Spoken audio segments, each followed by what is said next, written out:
Bueno, bienvenidos con mucha alegría a este webinar número 11, con los cupos agotadísimos por este nuevo espacio, esta convocatoria que tenemos a través de la consultora. Mientras terminan de ingresar los últimos, les voy a contar un poco por qué estamos hoy acá. De vuelta en Argentina en fase 1, pero compartiendo un poco los conocimientos de quien nos acompaña hoy, que es Jimena Folle. Ella es asesora pedagógica y facilitadora de proyectos educativos, es uruguaya, por eso estamos muy contentos de tener este webinar y haber cruzado un poco el charco, para que Jimena nos cuente un poco cómo fue esto de la vuelta en Uruguay. Ella es expertise en formación de equipos docentes y equipos de dirección, brinda conferencias para diferentes organizaciones e instituciones y audiencias en Uruguay, Argentina y Perú. Es maestra de educación inicial y posgraduada en currículum y evaluación y magíster en educación. Hola Jimena, ¿cómo estás? Te damos la bienvenida.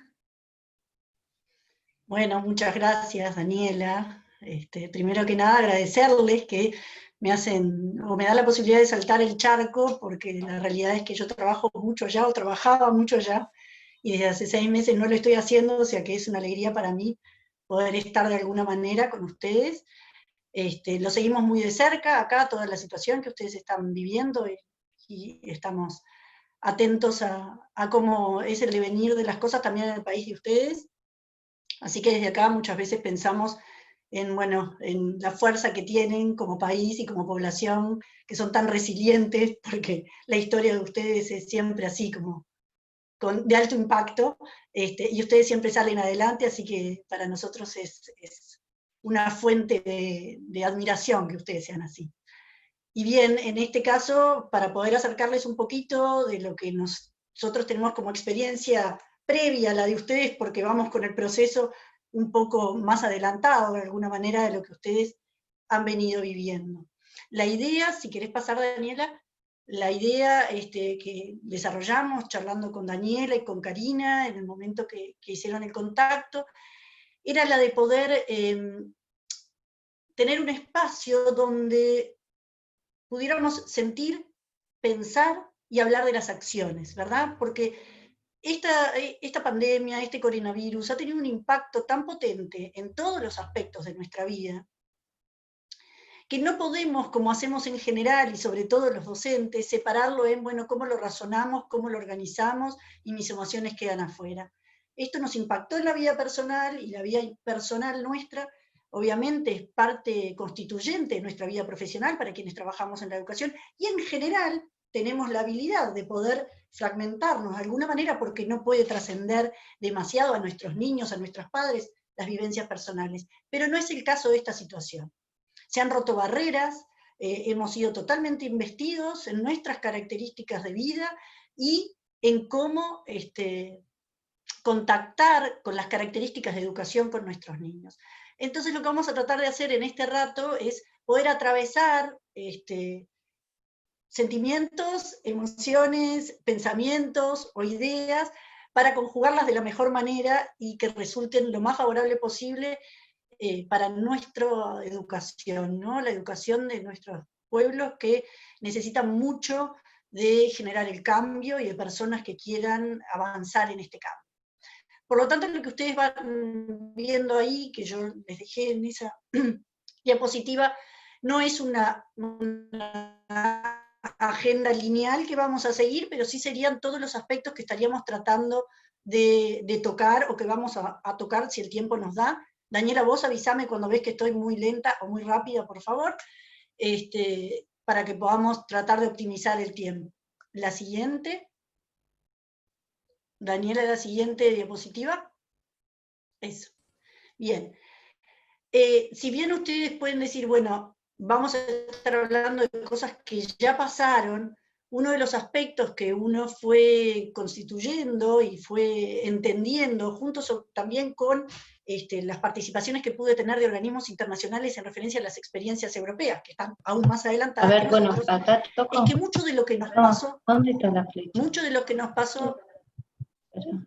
hay alguien que no tiene el micrófono silenciado, mucho de lo que nos pasó es una plataforma para que nos repensemos y para que nosotros podamos potenciar la escuela que se viene, ¿verdad? Tuvimos una primera etapa donde hubo, como viene ahí, caos, desconcierto, impulsividad en algunos casos y paralización en los otros. Es decir, un día nos dijeron mañana las escuelas no se abren y nosotros tuvimos que elegir qué hacíamos al otro día de ese mañana. Lo que fue impulsivo fue decir, todo sigue igual, la escuela sigue igual, la educación tiene que seguir funcionando. Esa fue la primera reacción que tuvimos, ¿verdad? No importaba cómo, no bajaron los líderes demasiadas líneas a los que estábamos al frente de la situación, pero había que seguir educando. Por lo tanto, recae en los docentes una responsabilidad muy fuerte que nunca deberíamos de haber perdido, pero recae en los docentes la responsabilidad directa de la continuidad educativa. ¿Qué nos pasaba a nosotros? ¿Podré enseñar en estas circunstancias? ¿Cómo hago si no tengo a los chicos enfrente? Nos sacaron de nuestra zona de confort, nos sacaron de todo lo conocido y nos dijeron, arréglese, pero acá hay que seguir educando. Sumarle la pregunta, ¿alcanzo a todos mis alumnos? Que esa es una certeza con la que nosotros pisamos el salón de aula, pero que no la teníamos más. ¿Cómo alcanzo a mis alumnos? ¿Y realmente estoy alcanzando a todos? La siguiente, Daniela.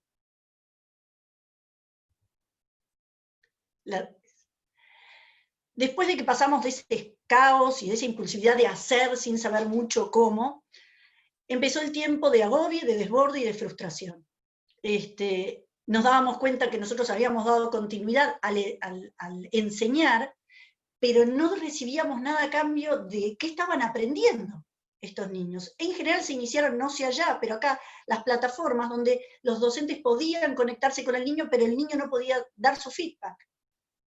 Y eso fue algo que simbolizó claramente uno de los grandes defectos que tiene el sistema educativo uruguayo y argentino por igual, que es las concepciones tradicionales, ¿no? Donde lo prioritario es enseñar. Ahora, si el niño aprende o no, ya es otra cuestión no tan significativa. Por lo tanto, empezamos nosotros también a sentirnos angustiados, porque dábamos, brindábamos, pero no recibíamos qué estaba pasando del otro lado, las plataformas empezaron a ampliarse para que se pudiera hacer todo esto, de ser varias personas participando con un ir y venir, y también nos empezamos a dar cuenta que la locura inicial de querer dar los contenidos curriculares que venían siguiendo como si hubiéramos terminado la clase anterior y entonces la continuábamos ahora, empezamos a darnos cuenta que no era lo esencial, que no era lo relevante y que teníamos que empezar a cambiar un poquitito el foco. Me gustaría que todo esto que vamos viendo lo llevemos no al plano de lo que sucedió por el coronavirus, sino de lo que no estábamos haciendo a pesar de no tener coronavirus. Porque realmente que nosotros nos diéramos cuenta que hacía falta una mayor conexión, no con el alumno, sino con el niño que trasciende el alumno, lamentablemente tuvo que llegar a través de esto. No porque no supiéramos que es esencial, sino porque nos habíamos olvidado en nuestro ritmo escolar de que eso es esencial. En esa segunda parte empezábamos a decir, bueno, bárbaro, ya más o menos encontré cómo comunicarme con ellos, pero ¿qué pauta sigo? ¿Qué es lo importante? ¿Qué es lo que tengo que hacer? ¿Quién me dice a mí, desde lo institucional o desde lo macro, el gobierno, qué es importante que yo haga ahora que estoy conectada? La siguiente, Daniel.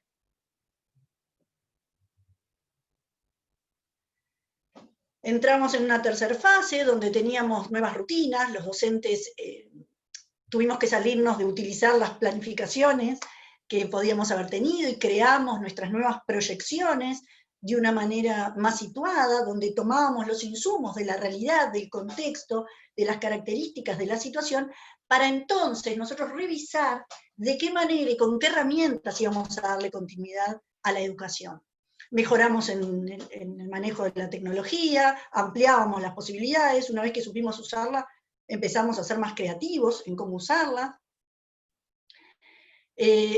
seguíamos con el foco seguíamos con el foco, no, empezamos a poner foco, no en el marco curricular que teníamos que seguir a ciegas, por el momento del año que era, sino a tomar decisiones acerca de, bueno, yo esto sí lo considero relevante, yo esto sí lo considero pertinente, yo veo que esto sí puede ser un buen enlace con mis chicos en esta circunstancia.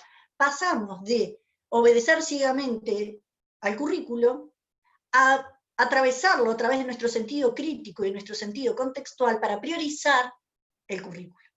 ¿Ah? Otro aspecto que me gustaría que ustedes lo vayan escuchando, pensando, ¿por qué no lo hago siempre?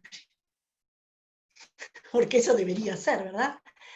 Y empezamos también a tener ya la certeza de que necesitábamos tener un mejor acompañamiento del estado de bienestar general del niño y del contexto que lo acompañaba, ¿verdad?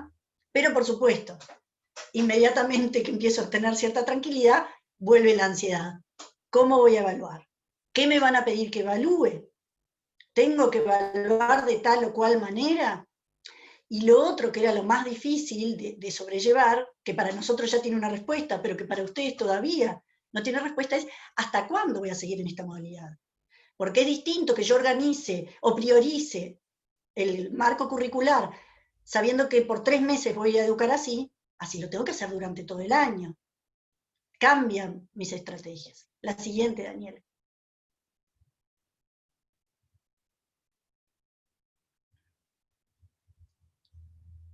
La siguiente, Daniela, ¿se me escucha? Sí, yo la pasé, Jimé, ¿no la ves? Ah, perdón, no la había visto. Ahora sí. Bien. Cuando supuestamente nos sentíamos más cómodos con las herramientas, con las estrategias, con dominar un poco más la situación, se empieza a hablar de la reapertura de las escuelas. Ustedes de alguna manera también ya están proyectándose eso en las preguntas que me pasaron Daniela y Karina en referencia a las inquietudes de ustedes. Hay mucho de esto. Y acá sucedió lo mismo. Bueno, vamos a abrir. Pero ¿qué es volver a la escuela ahora? ¿Cómo hacemos? ¿Cómo enlazo esto que me creé ahora como realidad educativa con una realidad educativa que todavía no entiendo cómo se va a organizar, cómo se va a estructurar? Acá aparecen fuertes sentimientos que tenían que ver con el miedo. ¿Ah? Y esto se los puedo decir así tan sensatamente porque hemos hecho una encuesta y hemos hecho un trabajo con una psicóloga para ver justamente antes de regresar, ¿qué me pasa? Por un lado me pasa que tengo muchas ganas de volver al contacto real, pero por otro lado aparecen miedos, fuertes miedos.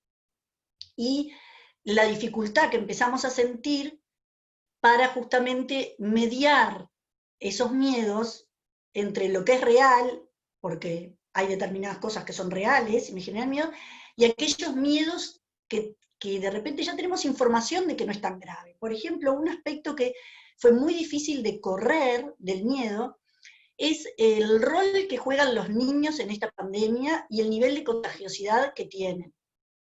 Entonces, hoy sí se tiene con certeza que el nivel de contagiosidad es bajo, que no son ellos los que contagian adultos, sino que los pocos que han llegado a tener la enfermedad es porque el adulto tenía la enfermedad, que no se contagia por las heces, la materia fecal cuando sale ya está muerto, o sea, hay una cantidad de cosas que nos invitaban a pensar que el regreso a la escuela, con niños chicos sobre todo, no es un riesgo grande. Pero sin embargo, el miedo seguía fuerte. Las docentes, a pesar de tener toda esta información, de hacer con el Instituto Pasteur la investigación, de relevar todos los documentos que había en el mundo acerca del nivel de contagio de los niños, los docentes seguían con miedo. Y los padres ni les cuento, ¿no? De que a su hijo le pase algo. Y casos en el mundo de que un niño chico le pase algo grave, es la nada al lado, por ejemplo, de una infección respiratoria estacional que tiene riesgo de muerte, un niño chico, ¿verdad? Entonces, hay mucho miedo, algunos racional, otro no. Por lo tanto, docentes que cuando nuestro gobierno dice vamos a abrir las clases, dicen, yo no quiero, ¿es seguro? ¿Esto está bien? ¿Cómo tengo que volver? En Uruguay el regreso no es obligatorio. ¿Ah? Es decir, los niños que las familias deciden que regresen a los centros educativos lo hacen. En las últimas 2 semanas estábamos en un 60% de niños asistiendo, y creo que esto va a ir aumentando en la medida que se va viendo de que no ha habido ningún foco en este sentido. El tema es cómo implemento protocolos de tal manera de que todavía nosotros estemos colaborando con el no contagio. No tanto porque el niño sea un foco grande, sino por el regreso de los adultos a trabajar, ¿verdad? Siguiente, Daniela.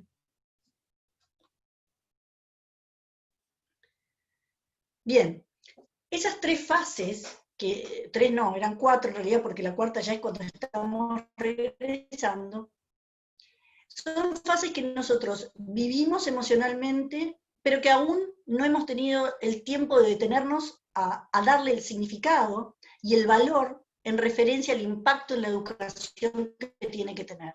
Quizás va a ser una fase después, para quienes no trabajamos en el terreno ahora y tenemos el tiempo, bueno, ya hay determinadas cuestiones que se hacen muy claras, ¿no? Una de las cuestiones es que más allá de cómo lo vivimos nosotros, hay determinadas problemáticas generales que quedaron muy expuestas, pero que sin embargo no son nuevas. Lo que sucedió con esta pandemia, salvo lo que yo señalo ahí, que es que no se usaba con fluidez plataformas educativas a pesar de tener mucha disponibilidad y que no hay una conectividad en todo el territorio, todos los demás problemas eran problemas que nosotros tenemos desde hace años, pero que el confort del sistema educativo y la falta de intervenciones críticas de nosotros, los docentes, sobre nuestras propias prácticas, que terminan estando a favor del proyecto institucional, del currículo, del deseo de los padres, pero cada vez más alejados de estar a favor de las necesidades concretas del niño que vemos hoy, dejaron exacerbada una cantidad de problemas que trae el que nosotros estemos funcionando así. Escuelas, líderes, docentes, políticas educativas, ¿verdad? Lo más doloroso de todas estas dificultades que vimos tiene que ver con los que se llaman los desconectados, ¿verdad? Los que no pudimos mantener próximos, o bien porque no tenían herramientas, o bien porque tienen una distancia geográfica enorme, o bien porque están en contextos marginales, o bien porque los niños tienen discapacidades o dificultades específicas, o bien porque están en la primera infancia. Porque la estrategia digital no impacta en la primera infancia, que se nutre de lo presencial.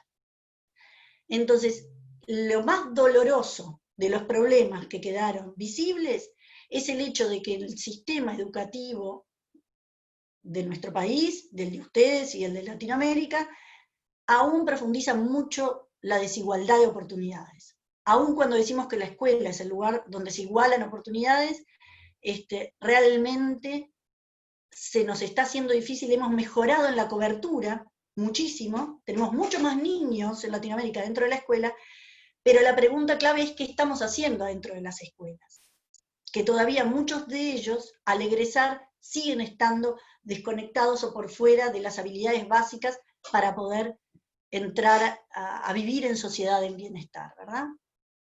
La siguiente, Daniela. Perdón, te interrumpo un segundito. Me estaban Sí. comentando que algunas veces el audio se entrecorta y que sugerían si se apagan las cámaras para que corra mejor el sonido y la línea. ¿Sí? ¿Podrá Somos ser? muchos. Gracias. Somos muchos por suerte, sí. Claro. Ahí te paso la diapositiva. Gracias.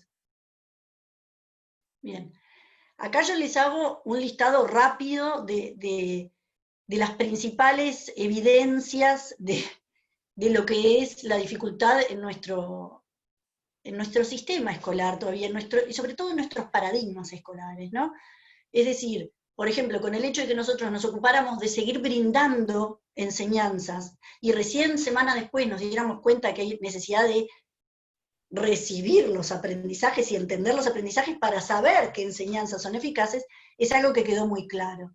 El tema de la evaluación y de la subjetividad, porque nosotros nos creemos que evaluar es ser objetivo, pero por ejemplo ahora cuando empezaban a plantearse qué vamos a evaluar, decían, bueno, yo evalúo el contenido curricular que di por este medio. Ahora, ese contenido curricular, para que le haya llegado al niño, tiene que haber sido atravesado por muchas cuestiones favorables, que quizás en otro niño no fueron favorables. El otro niño no se pudo conectar, no tiene un dispositivo, la casa es un caos, es chiquita y tiene varios hermanos, la situación de la familia se convierte en una situación grave debido a esto. Entonces, si yo estoy evaluando supuestamente los contenidos, ¿cómo voy a poder evaluarlos? Si uno va a poder mostrar un mejor desempeño en ellos por las condiciones que lo rodean, y otro quizás muestra un menor desempeño en esos contenidos, pero por las situaciones que lo rodean. Entonces el tema de evaluación, por más que ya lo sabíamos de antes, que es un tema que aún se debe mucha discusión, ahora quedó como expuesto fuertemente, ¿no? El ver cómo el niño aprende un oficio de alumno dentro de la escuela, pero que son pocos los aprendizajes significativos, y que como eso en la situación que estábamos en el hogar no se podía dar, empezamos a buscar dentro del hogar cuestiones que le permitieran a él resultar algo interesante y que se convirtieran en aprendizajes significativos. La verdad que también nos dimos cuenta de algo grave y del cual nosotros tenemos responsabilidad también, que es la falta de participación de los padres dentro de la educación formal. De un día para el otro pretendimos que ellos entendieran las reglas de juego de lo que es aprender y enseñar. Y yo le hacía muchas veces estas preguntas a los equipos docentes: ¿cuánto tiempo dedicaron ustedes antes de esto a que los padres entendieran dónde estaba el foco de los procesos de enseñanza de ustedes, cuáles eran las expectativas de aprendizaje de los niños? A los padres los dejamos bastante por fuera, y ahora estamos viendo las consecuencias de esto. Y una cosa que se vio en muchísimos países, en el nuestro también, no sé cómo la vienen llevando ustedes, es la brecha entre la reacción del gobierno y las necesidades específicas de los que están al frente, ¿no? de la diaria educativa. Es decir, los ritmos de las líneas, de las bajadas de líneas, no fueron lo suficientemente dinámicos como para quienes están al frente de esto pudieran tomar decisiones un poco más seguras y un poco más eficaces, por decirlo de alguna manera. La siguiente, Daniela. Es importante que definamos qué entendimos por educación en esta situación de emergencia, porque mucha gente habla de la continuidad de la escuela en los hogares, y eso no fue. La escuela es un lugar físico, un lugar de encuentro, un lugar donde justamente, aun cuando provenimos de casas con diferentes situaciones, en la escuela nos encontramos con un valor común al cual todos tenemos accesibilidad. O sea que la escuela desapareció en este tiempo, y lo que hubo fue cierta continuidad en el vínculo de aquellas personas que somos parte de esta comunidad escuela, ¿verdad?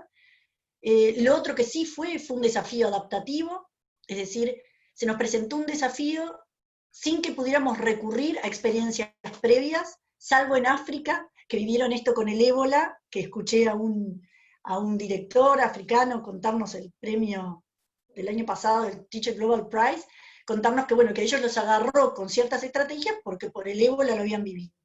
Pero para el resto del mundo, esto es un desafío adaptativo. A ver, señores, creativamente, cómo resuelven esta situación. Y yo siempre hago la misma pregunta. ¿No es eso lo que queremos de nuestros chicos? En la actualidad, que sabemos que los contenidos curriculares rígidos, fijos, no le van a permitir resolver en este mundo que tiene tantos cambios, tan fluidos, resolver las situaciones problemáticas que se le presentan. No queremos que tengan habilidades para poder desplegar y solucionar desafíos adaptativos en los que se encuentren. Entonces esto que nosotros vivimos y que tuvimos que transitar, que es la de encontrar soluciones creativas, debería ser el eje y la motivación para trabajar con nuestros chicos, para provocar en ellos aprendizajes que les permitan adaptarse a nuevas situaciones creativamente.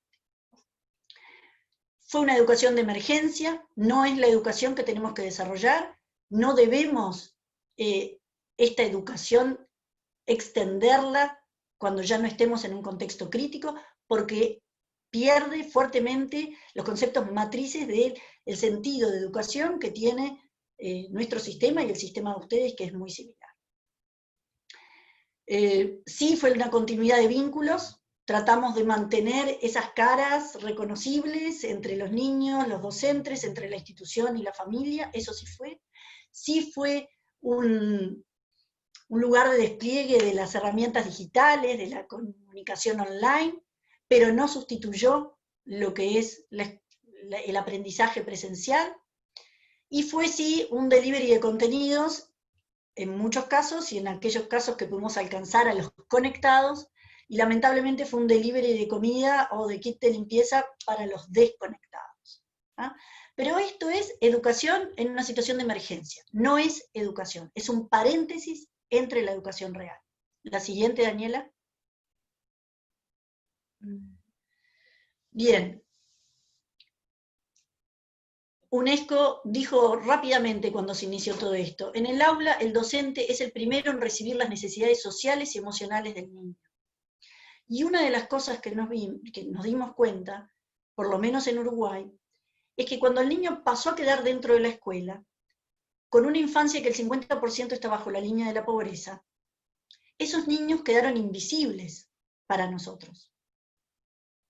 De un día para el otro, el Estado, como garante de derechos, que utiliza el sistema educativo para poder ver cómo viene ese niño, su estado de ánimo, su estado de salud, su estado integral, deja de verlos.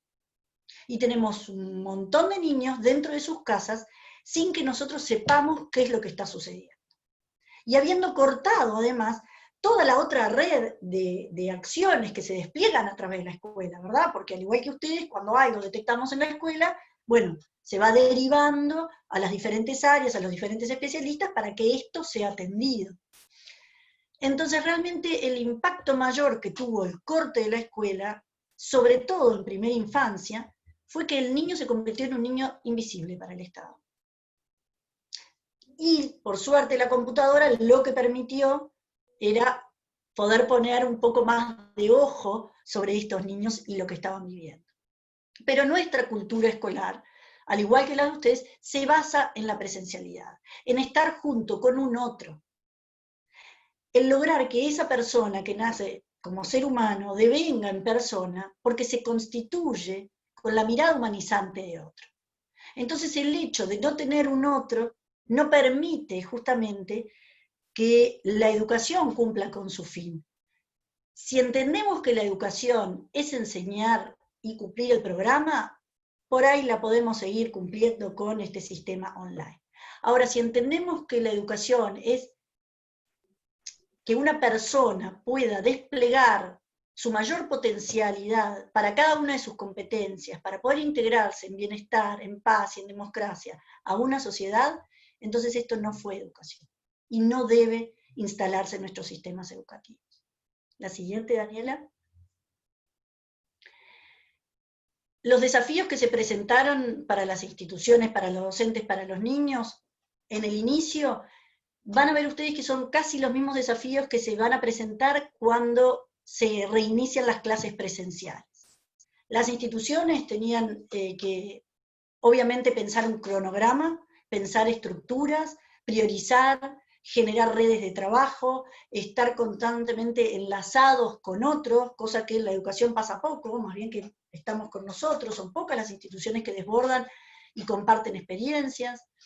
Hubo que desarrollar soportes que no existían dentro de las escuelas, sobre todo en lo técnico, ¿no?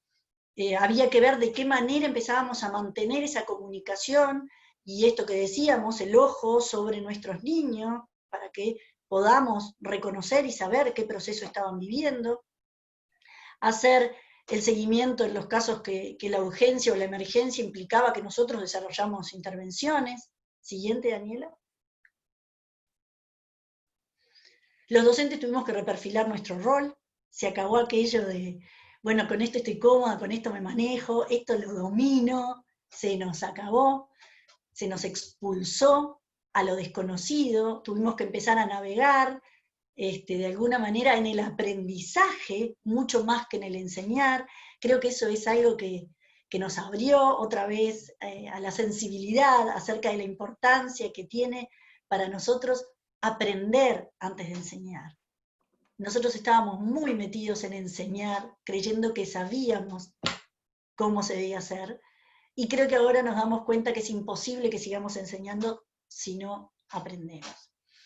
Tuvimos que buscar estrategias nuevas, herramientas didácticas, tuvimos que trascender ese vínculo que de repente a veces teníamos limitado a lo escolar, y la conexión tenía que ver con las pautas del aula o con determinados comunicados, y empezar a conectarnos con el alumno niño, con su historia de vida, con lo que estaba pasando en su casa, con sus emociones. No quiere decir que no lo hiciéramos antes, pero toma otra dimensión, sin duda. Tuvimos que definir nuevas estrategias que en el contexto aula, donde creemos tener determinadas variables que se mantienen y se sostienen, teníamos la fantasía de que con estas estrategias siempre funciona. Al haber cambiado el contexto y al haber desaparecido el aula, yo tengo que repensar de qué manera tengo que aliarme con otras provocaciones, con otros estímulos, con otros materiales y con otras estrategias. Y a la vez tuvimos que repensar las actividades, ¿no? Aquellas, por lo mismo, que estaban pensadas para lo presencial, en el aula, con determinados momentos de evaluación, no nos sirvió para nada, hay que repensarlo. Siguiente, Daniela.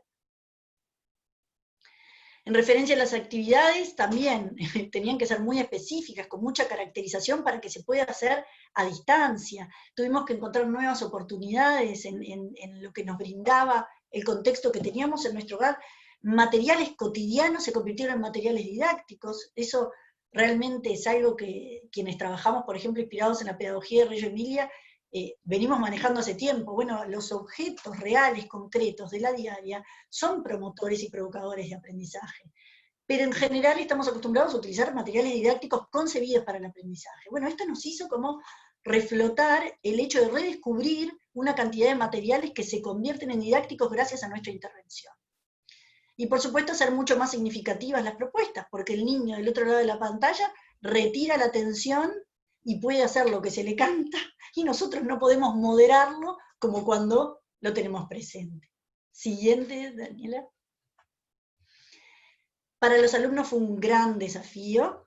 Tenemos que entender que ellos eran una población especialmente vulnerable, lo sigue siendo en el caso de ustedes, nuestros niños ya pueden salir acá, pero son especialmente vulnerables a que lo dejes encerrado, sin la posibilidad de movimiento, sin la posibilidad de vínculos estrechos, desde familiares hasta amistades. Es decir, hubo cosas que fueron muy drásticas en el cambio de su situación de vida, y que como todos sabemos, ellos tienen esta plasticidad que les permite adaptarse, bla, bla, bla, bla, bla, y quizás hoy todavía no estamos viendo las consecuencias de este impacto que tiene que haber tenido en ellos toda esta situación. Por eso uno de los aspectos importantes que visualizamos en los protocolos es el hecho de empezar relevando el estado de estos niños, porque esto no les pasó gratuitamente. Además, los propios chicos están en un hogar donde las cosas cambiaron radicalmente. Por ahí a mamá la veían a la noche, preparaban la cena, los bañaba y los acostaba, y ahora mamá está todo el día en casa, haciendo además de mujer orquesta para atender todas las otras cosas del hogar, para las cuales quizás antes no le dedicaba tanto tiempo. Entonces se reencuentra con una mamá que también tiene una disponibilidad distinta, en algunos casos mejor, en algunos casos más o menos, pero bueno, es distinto el vínculo. ¿Qué nos corresponde a nosotros con esto? Entender y atender esta situación, aun cuando somos docentes, corrernos de lo pedagógico para atender desde lo humano esta situación, buscar que las rutinas que nosotros estamos metiendo en su casa a través de estas rutinas escolares no sean disruptivas para esta movilidad familiar que se está dando, para esta situación familiar que se está dando, sino que jueguen a favor y traten de armonizar, que sabemos que están bastante encrespados los ánimos dentro de los hogares, ¿no? Y por supuesto tenemos que poder percibir mejor hoy qué es lo que está precisando este niño en este contexto, y por lo tanto desarrollar cuestiones más específicas para cada uno. Siguiente, Daniela.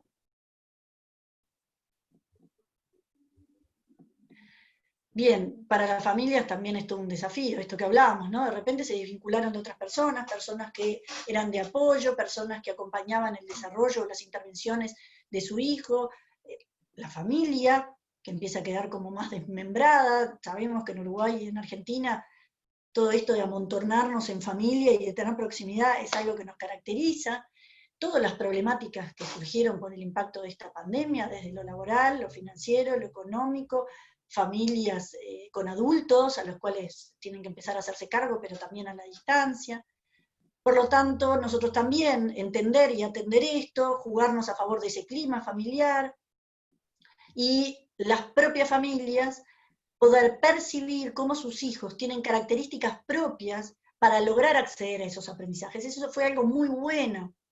Aquello de que los padres se dieran cuenta de qué manera aprende su hijo, de qué manera lo pueden ayudar más, que muchas veces estaba totalmente perdido, ¿verdad? Que estábamos como desvinculados de nuestro hijo como aprendiz. Y nos enteramos de su capacidad, sus dificultades, sus fortalezas, al final de un proceso, porque viene lo que ustedes llaman el boletín. Acá se le dice el carnet. Siguiente. Todo esto que ustedes están viviendo y nosotros estuvimos viviendo hasta hace muy poquitito, fue caracterizando la educación esta de emergencia y fue empezando a darnos a nosotros cierta estabilidad y cierta seguridad en cómo manejarnos a distancia. Pero cuando nos estábamos acomodando, como vimos al principio, llegan los famosos protocolos y llegan las reflexiones nuestras acerca de, bueno, cómo me desprendo de esto, que es lo que ya me acostumbré, y vuelvo a enlazarlo con algo nuevo que no sé cómo se va a dar. Hay cosas importantes a señalar antes de hablar de los protocolos en sí mismos. Primero que, lamentablemente, sucedió en Uruguay. Los protocolos, acá en Uruguay hay un comité científico honorario que asesora al gobierno para que tome las decisiones en las acciones pragmáticas. Ellos son científicos relacionados al área de la salud, y ellos van viendo cuáles son los movimientos pandémicos, cuáles son las características pandémicas, y entonces esos insumos los toma el gobierno para decidir, bueno, vamos a abrir los comercios o no los vamos a abrir, vamos a abrir los establecimientos de alimentos o no los vamos a abrir. De alguna manera los protocolos que terminan bajándose a la educación tuvieron mucha cabeza científica y sanitaria, pero poca participación pedagógica y educativa. Y si hubo una mayor participación, la voz no se alzó con tanta fuerza. ¿Por qué? Porque en la situación que estamos tenemos miedo de pedir cosas para la educación porque entendemos que lo prioritario es la salud. Entonces creo que nos faltó un poco jugar con una relación dinámica de qué derechos vamos priorizando. En Uruguay diríamos que los protocolos sanitarios para el regreso a clases de alguna manera desconocieron características particulares de la infancia, sobre todo en primera infancia, necesidades específicas del derecho a la educación. Entonces no hubo esta dinámica, una relación dinámica de todos los derechos para que uno no vaya en perjuicio de otro. Es decir, el cuidado de la salud no puede avasallar el derecho al juego, por ejemplo, en un niño chico, el derecho a vincularse con el otro. Entonces, ¿cómo hacer para proteger lo sanitario sin vulnerar tan fuertemente el resto de los derechos? Otra cuestión es que los protocolos son marcos de funcionamiento donde se pautan reglas generales, pero que cada uno da en referencia a su actividad, a su proyecto institucional. Es decir, no podemos pensar que nos va a llegar un protocolo que nos va a diseñar cada uno de los pasos, de las estrategias, de los andamiajes. De ninguna manera, eso no van a ser los protocolos. Los protocolos lo que van a decir es, dentro de este marco general, usted tendrá que organizarse. Por ejemplo, dice, a la vez. Ahora, ¿cómo hace la institución para que no asistan todos a la vez? Acá hay diferentes estrategias. Algunos van lunes y martes, y el miércoles se desinfecta, jueves y viernes va el otro 50%. Algunos van horario de la mañana, aunque fuera doble horario, se deja el doble horario de lado, porque al igual que el protocolo de Buenos Aires, son 4 horas máximo de presencialidad, entonces una parte de la institución va a la mañana, al mediodía se hace la limpieza, a la tarde va la otra parte de la institución. Con esto lo que les quiero mostrar es que no van a encontrar soluciones concretas para su institución específicamente, sino que lo que van a encontrar son marcos, y ahí viene el trabajo potente de los directores de generar estructuras, acciones y andamiajes que puedan respetar este protocolo y no ir en detrimento de esto que hablábamos, que son las necesidades específicas educativas de los niños según el rango etario, según el contexto, lo que fuera. Otro de los problemas que tuvimos al principio, y que está bueno poder comentarlo con ustedes para que no les suceda, es el hecho de que los protocolos empezaron a ser lo importante. Empezamos a desviar toda la atención, aún los propios docentes, los directores, a lo sanitario, y nos olvidábamos de todo lo demás. Es decir, estuvimos semanas planificando cómo hacer el proceso de ingreso, cosa que es muy necesaria. Bueno, ¿cuántas puertas tengo para ingresar? Para separar el cúmulo de padres, ¿no? Y que no tengan que entrar varios niños a la vez y que pueda tomarle la fiebre sin que se acumulen afuera. Y empezamos a ver cómo en los protocolos, tanto en el de Buenos Aires de ustedes como en el nuestro, se habla de todo lo que es la señalética, para que los niños vayan por un lado y circulen sin enredarse, y los baños sean usados de tal manera. Empezamos a ver que esos protocolos tomaban un protagonismo dentro de la institución educativa, que estábamos dándole más de lo mismo al niño. No venía a una escuela donde se convertía en un oasis para retomar los vínculos, para retomar la normalidad, donde el protagonismo estaba puesto en el reencuentro con el otro, en los aprendizajes, en el disfrute. Los protocolos se estaban convirtiendo en el nuevo locura curricular, que antes teníamos el currículo, ahora lo tenemos en los protocolos. Entonces, ese es un elemento clave que ustedes pueden anticipar, es decir, tomar los protocolos, hacer una buena instrumentación previo a la llegada de los niños, para que cuando los niños lleguen, esto no sea lo que nos mantenga alerta, que ya sea algo que está pensado, está fluido, y que al niño le podamos ofrecer un contexto que no ponga el foco en eso. La siguiente, Daniela. Acá ustedes ven dos cuestiones. Estas hojas de ruta que ven, la rosada y la celeste, que la pueden bajar gratuitamente en ese link que les pongo ahí. Capaz que, Daniela, vos se los podés pasar por el chat, ese link, para que ellos lo tengan directamente. Perfecto, ahora lo paso. Esos dos son hojas de ruta que en realidad termino diseñando yo para... El foco está puesto en primera infancia, pero lo terminaron usando instituciones de cualquier otro nivel, porque las ideas generales sirven para cualquiera y lo mismo, ¿no? Uno después contextualiza. No son oficiales en Uruguay. Los oficiales de Uruguay tienen mayor rigidez, en el sentido, por ejemplo, del distanciamiento social. Estos no, porque en realidad yo los termino haciendo después de una investigación de cómo se manejaron en Finlandia y en Dinamarca, que en Finlandia nunca cerraron los centros de primera infancia, y en Dinamarca cerraron un mes y mantuvieron siempre centros de emergencia. Y por otro lado, mi pregunta era, el distanciamiento social no existe en primera infancia, es decir, sería ridículo planteárselo. Pues en Uruguay los protocolos formales para primera infancia tienen mantener el distanciamiento social. Entonces, en estos dos protocolos, la vedette, vendríamos a decir que es la unidad. ¿Ah? El cuidado sanitario o el control pandémico se da en el hecho de generar unidades, que es un grupo con su docente, con sus materiales, en un único espacio físico, que no se entrelaza ni se entremezcla con ningún otro. Es decir, ese grupo siempre está en el mismo salón, con la misma maestra, con los mismos compañeros, todos aquellos funcionarios que nosotros les decimos volantes acá, el profesor de educación física, la profesora de música, que va de un salón a otro, no, todo eso se corta.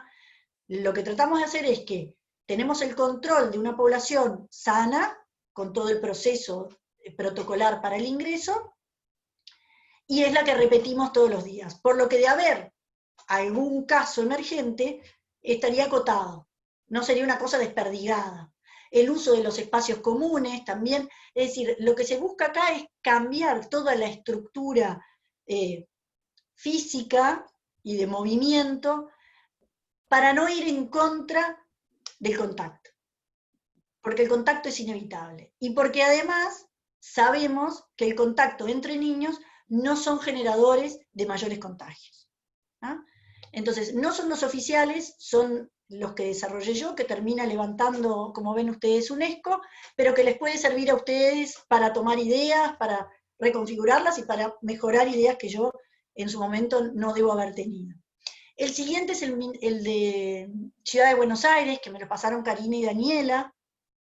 les diría que es un poco mejor que los nuestros obligatorios, tienen muchos puntos en común, el sistema mixto entre presencial y virtual, lo que cambia es que ahí dicen, por ejemplo, el número máximo por aula es 15, en Buenos Aires.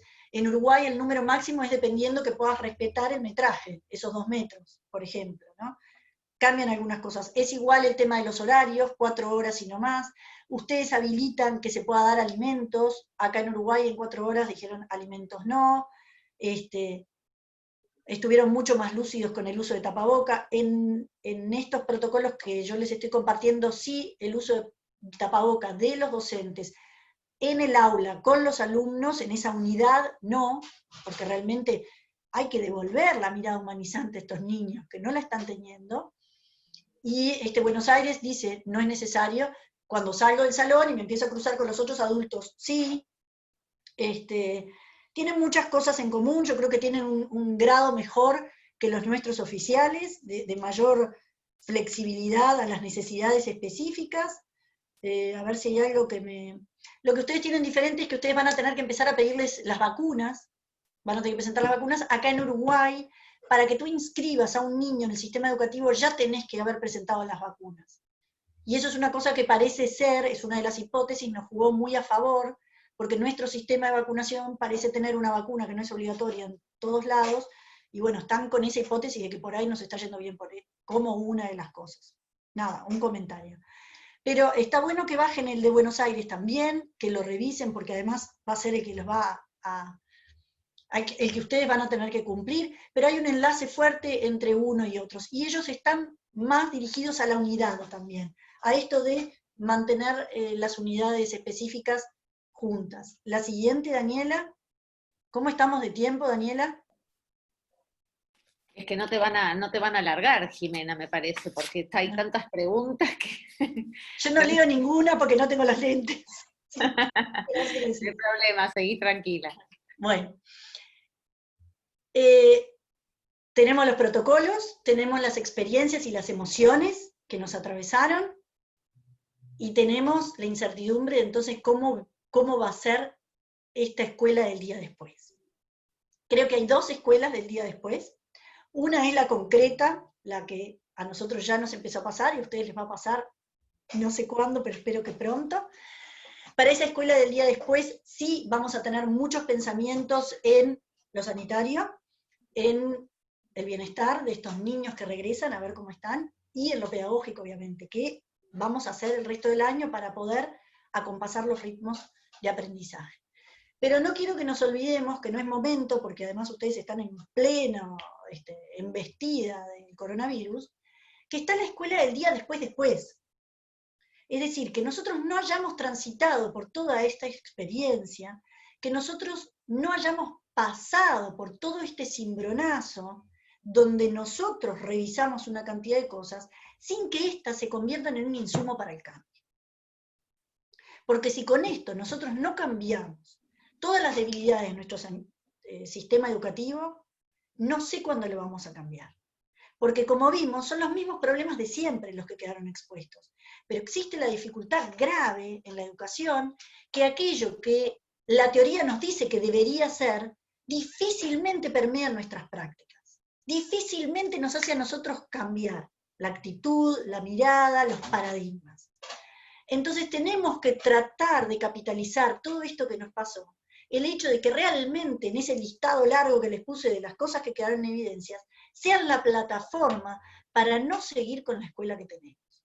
El otro día en uno de los micros, que yo tengo un sitio de Instagram que empezó para dar respuesta a toda esta situación, que se llama Entrama Docente, y ahí justamente comentaba el hecho de que si uno mira los resultados escolares de Latinoamérica, el 50% de los niños, dice una investigación de UNESCO, no entiende, de los niños no, de los adolescentes que egresan, no entiende la idea central de un texto. Y yo decía en ese micro, eso no sale de la investigación, eso sale del niño que yo tengo frente a mí. ¿Qué voy a hacer yo para que eso no pase más?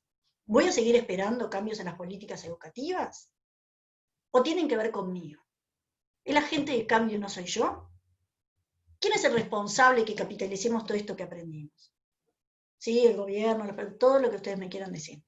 Pero soy yo. Porque el niño que egresa de mi escuela, de mi año, sin poder captar la idea central de un texto, tiene que ver con mi responsabilidad. Entonces, hoy vamos a hablar de la escuela del día después, pero a mí me gustaría dejarles una patadita en el pecho para que piensen en la escuela del día de después. No nos olvidemos que tenemos una hermosa oportunidad de reconstituir la escuela con lo mejor de lo que hayamos tenido y con lo mejor de lo que podemos ahora traer como nuevo. Bien, la escuela del día después, Mariano Narodowski usó una metáfora que a mí me encantó, que es la destrucción creativa, es decir, la escuela fue implosionada y creativamente emergieron otras estrategias escolares.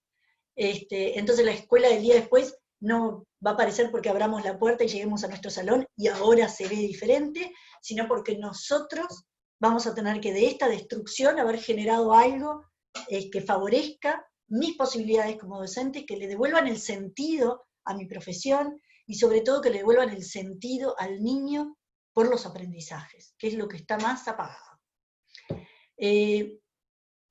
Como decíamos, tenemos que co-construir esa nueva normalidad, va a tener que ver con los protocolos, va a tener que ver con lo que yo aprendí de esta circunstancia y va a tener que ver con el proyecto institucional o la realidad contextual en la que esté. Por lo tanto, volvemos a hacer como un entramado contextual y creativamente vamos a tener que dar soluciones porque, como decíamos antes, es un desafío adaptativo.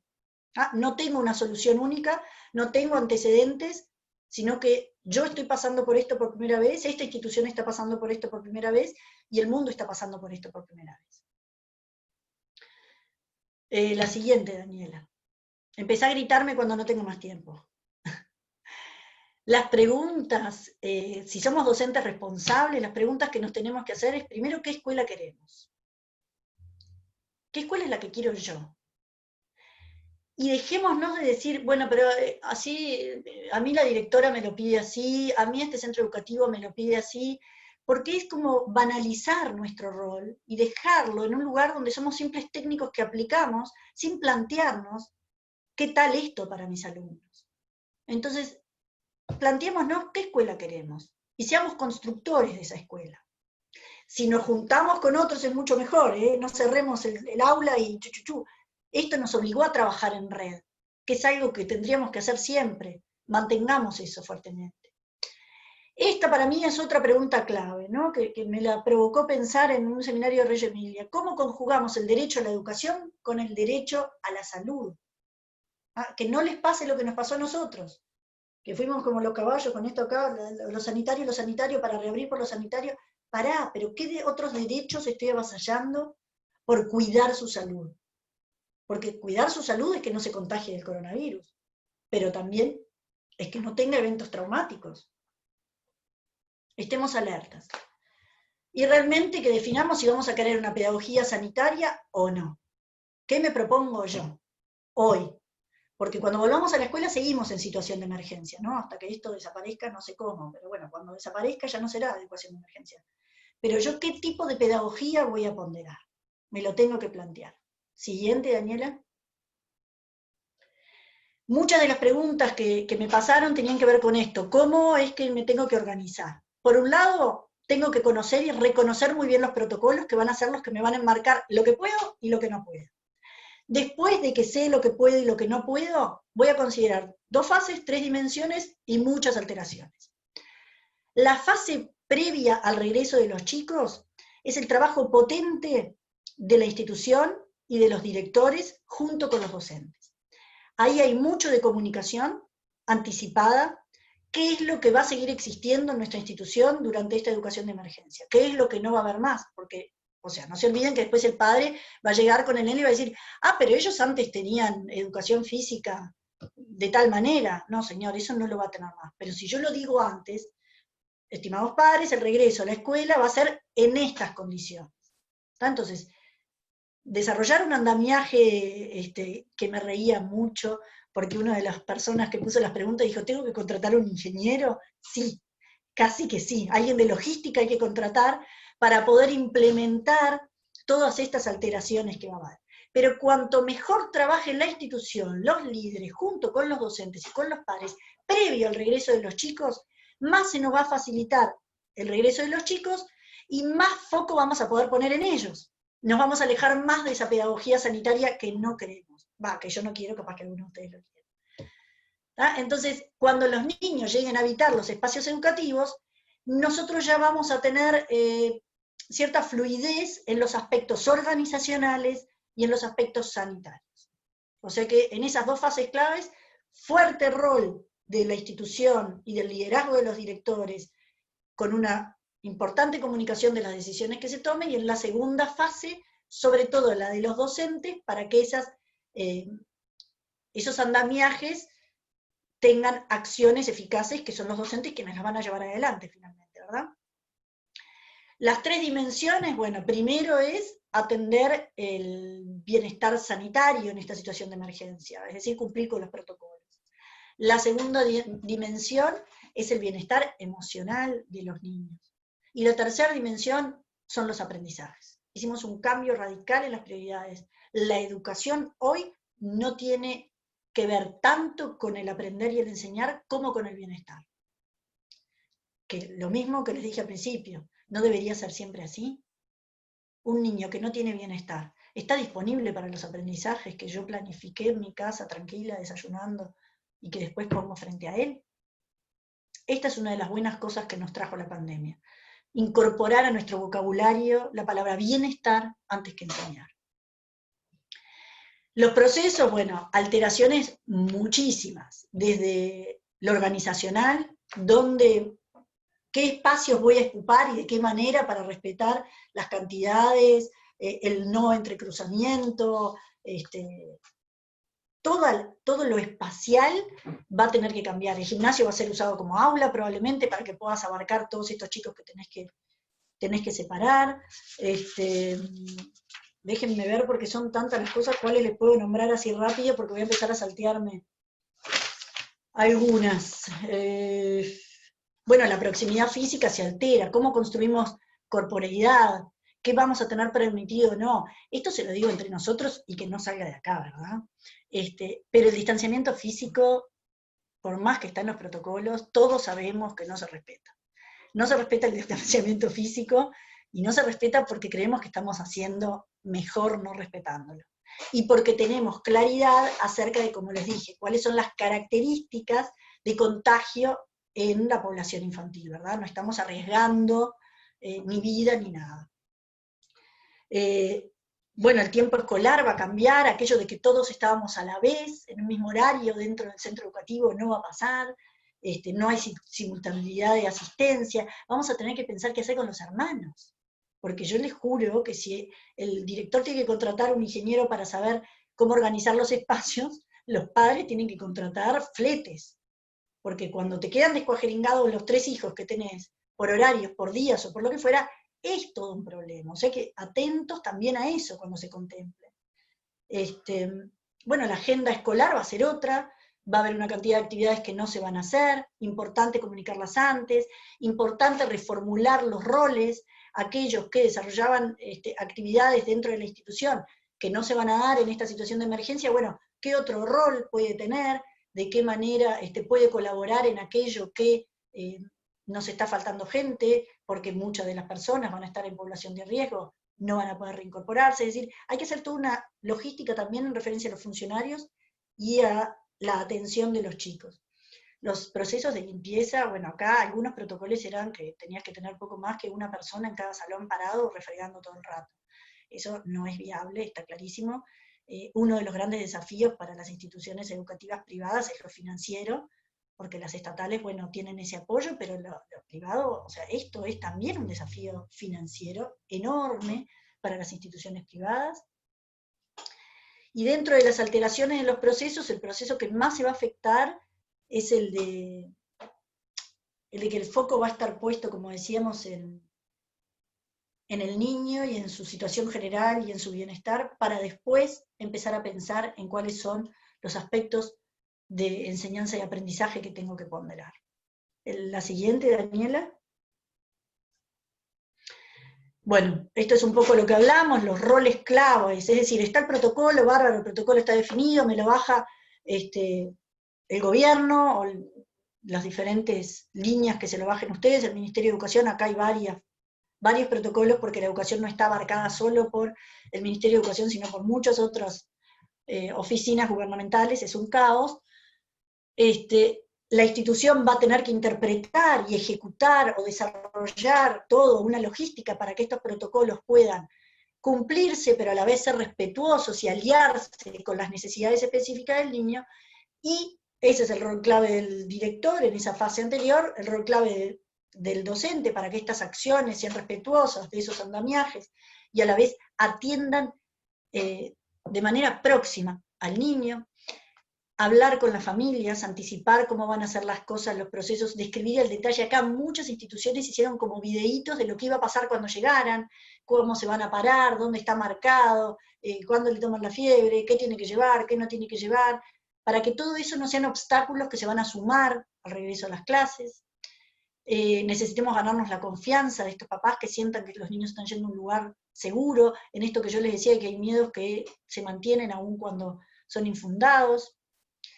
Y bueno, el rol de las autoridades es clave para que las instituciones tengan certeza de las decisiones que toman. Lamentablemente, como les comentaba, hay una brecha entre estas autoridades y la realidad concreta de lo que precisamos quienes trabajamos en el terreno, ¿verdad? Pero bueno, como siempre, los roles claves están puestos en los de primera línea. La siguiente, Daniela. Esto que yo les estoy pasando acá, surge de toda la investigación, el relevamiento y la participación que tuve en los diferentes webinars que hicieron diferentes países acerca de cómo lo manejaban, y sobre todo cómo UNESCO pone la mirada en qué priorizar. ¿Ah? Entonces, si decimos que tenemos que priorizar, primero lo físico, lo sanitario, segundo lo emocional, tercero lo académico. Cuando yo tengo una foto de cómo este niño regresó, de cuál es su situación en general, y cómo anda su fortaleza emocional, ahí recién me meto a pensar en la continuidad de la enseñanza y del aprendizaje. Recuperación curricular, minga. O sea, no vamos a recuperar, vamos a fijarnos qué aprendió en esta situación, y qué vamos a priorizar haciendo un juego con el tiempo que nos quede para adelante, que ustedes todavía no lo saben porque no saben cuándo empiezan. Pero en el momento que ustedes vuelvan a las clases presenciales, reconozcan a este niño, bueno, me fijo qué voy a priorizar para ese tiempo y para estas características. ¿Ah? Dar un espacio previo para implementar los protocolos, esto lo estuvimos hablando. Sobre todo trabajar fuertemente la comunicación de cómo me siento, a qué le tengo miedo, cómo puedo manejar esto, cómo puedo apoyarme en un otro, crear redes fuertes, crear espacios de expresión abierta, ¿no? Donde yo dé cabida y dé acogida a estas emociones que desbordan, tanto de mi staff como de los padres, y que sobre todo acá hay un rol clave que es de los equipos técnicos, los psicólogos, los psicomotricistas van a tener que desviar un poco su rol, pero también pueden colaborar mucho, es decir, cómo podemos ayudar para que el desborde de emociones que estamos viviendo tampoco sean un obstáculo más a todos los que ya tenemos, ¿no? Bueno, reconectar el docente con los alumnos, poner en palabras lo sucedido, muchas instituciones se saltearon eso. ¿Cómo se sienten? ¿Qué pasó? ¿Qué fue para ti el tiempo que estuviste en casa? ¿Cómo te sentiste? Esos son insumos concretos que necesitamos para realmente tener esa foto que les decía. Y el juego libre al aire libre. Eso no necesitamos hacer ningún relevamiento para saber que eso falta mucho. Y que en el desarrollo de un niño no tener eso es muy grave. Entonces realmente démosle tiempo a estos aspectos. Y después, Daniela, la siguiente, ahí recuperamos lo curricular, vamos a ver, no tendría, ¿saben qué? Ya me señalo un error, que no tendría que haber puesto recuperación de lo curricular, es como priorización de lo curricular, o qué prioridad le doy a qué contenidos curriculares. Y tendremos que decidir las estrategias, ¿no? Bueno, si van menos horario del que lo tenía siempre, que haga una parte presencial y otra online, pero no nos tenemos que olvidar que sigue siendo una situación rara, seguimos teniendo niños que transitaron algo que los hizo vulnerables aún más a esa situación, y que no podemos estar de vuelta entrando en esa ansiedad curricular que yo nombraba al principio. ¿Ah? Entonces, una vez que tengo los niños, reviso lo que sucedió en cada casa, realizo un diagnóstico del niño y del grupo. A partir de ese diagnóstico, entonces, desarrollo mi planificación situada, contextualizada, y ahí veré, según el tiempo que me quede hasta fin de año, qué es lo que priorizo. Muchos preguntaban, bueno, ¿cómo hacemos eso? ¿Cómo seguimos desarrollando el proyecto curricular en esta situación? Y yo le diría que el proyecto curricular se concibió y existió cuando la educación no estaba en emergencia. Entonces ahora lo que va a tener es como cierto, va a estar un poco anestesiado, un poco paralizado un tiempo, donde va a haber otras prioridades que no van a permitir que despleguemos los proyectos institucionales como los pensamos, porque la situación no nos permite desplegar nada como lo pensamos. Entonces hay que también ver, bueno, qué cosas del proyecto institucional siguen siendo importantes aún en esta situación. La siguiente, Daniela. Lo que hablábamos, ¿no?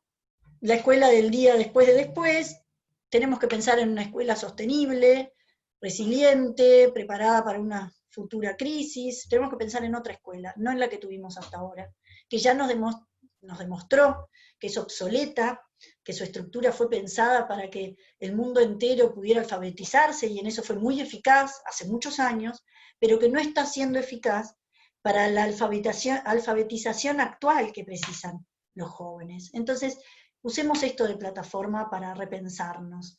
Yo le decía muchas veces a las maestras, ¿qué escuela queremos? Y yo, como me preguntaban a mí, ¿pero tú qué escuela querés? Yo quiero una escuela que abrace, y que abrace de manera literal y de manera figurada. De manera literal, haciendo la vista gorda con los protocolos, pero de manera figurada, que abrace una nueva imagen de docente, un docente que prioriza el aprender antes del enseñar, que abrace una nueva imagen de alumno, donde ya no vea un alumno, sino que vea un niño, que abrace una nueva forma de generar aprendizajes significativos, es decir, pensemos en una escuela que realmente retenga a estos niños, que no estamos reteniendo en Latinoamérica, y que estamos dejándolos desconectados cuando no tienen internet, y desconectados cuando ni siquiera los alcanzamos con la escuela.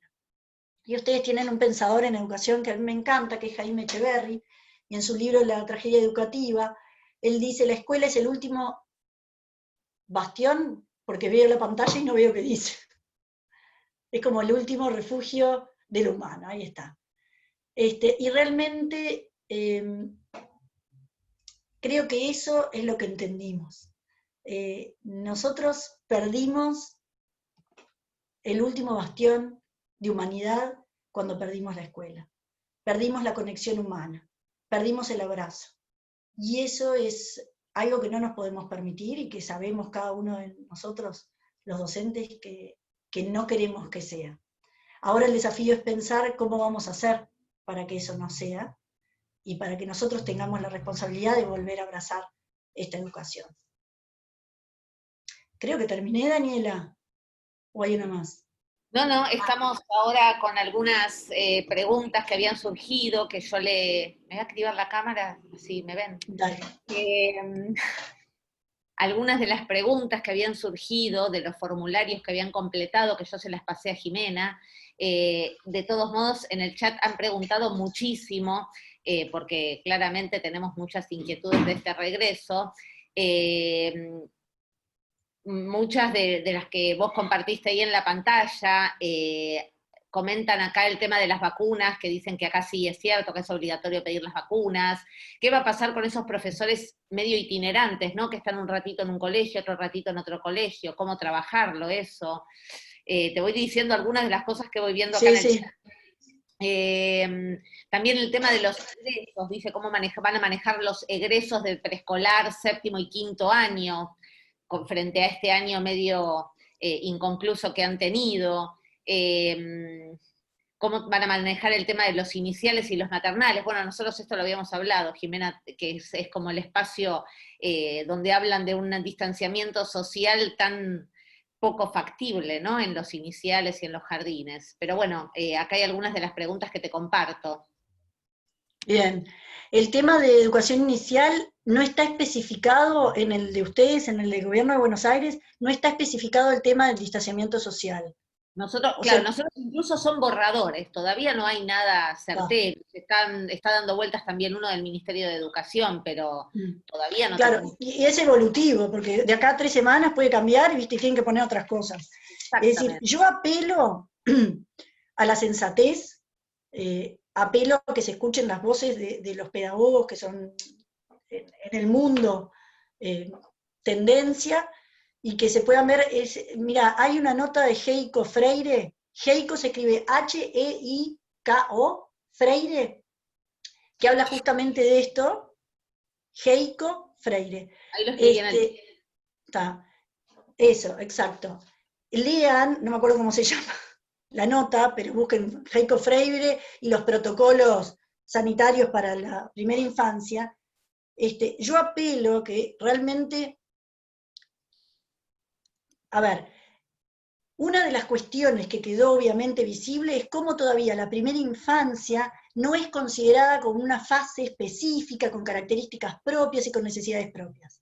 Porque acá en Uruguay lo que se hizo fue trasladar directamente las estrategias de no contagio de los adultos a niños chicos. Entonces ahí te habla de cómo está invisibilizada esa etapa.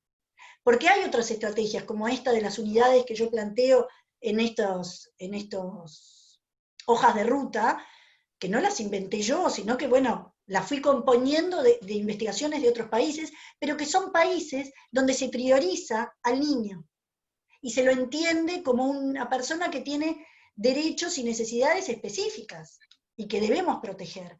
Entonces yo apelo que la madurez del proceso que puedan estar llevando ustedes le permita alzar la voz a los pedagogos, referentes de primera infancia, que ustedes tienen muchos y muy buenos, y que ellos puedan intervenir en estos protocolos, que busquen ustedes el espacio que a nosotros no se nos dio, porque estos protocolos que yo les muestro los mandé al ministerio yo antes de que ellos hicieran los de ellos. Sin embargo, mucho gusto, no.